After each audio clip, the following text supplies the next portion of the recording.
driving in his truck, right? He's all the way up there, and I'm like the shortest person in the world. We've all gathered that, haven't we? Right? So if I stand here, Alan can't see me.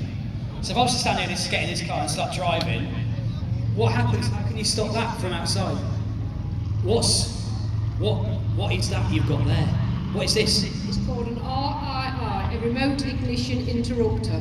What does it do? If I see anything wrong with Alan or the truck, or like you or anybody else walking in front, I press the button on here and I stop his engine. Okay, and how important is that? Very. Okay, very important. So there you go, we can stop you. When you say there's something wrong with Alan, can you press it when he's not in the truck as well? No. That's a shame. Right, shall we see if we can make some noise? Yes. Have we do a bit of up and down? Let's do it. All right, ladies and gentlemen, do you want to see some noise? That's just a weird thing to say. Do you want to hear some noise? All right, ladies and gentlemen, give it up for Adam Vaughan. He's going to do a quick couple of up and downs, and then he's going to do a lap around the arena, and then we'll say goodbye to him for now, and then he'll be back later at 12:30, crushing those cars. Right, hold your ears, because this is going to be quite loud, I think. Right, here we go.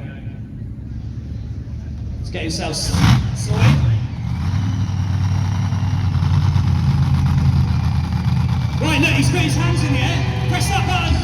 Wow, it works. It worked. That's pretty cool, that. So now Alan can't do anything for 15 seconds. Here we go. Right. Right, here we go.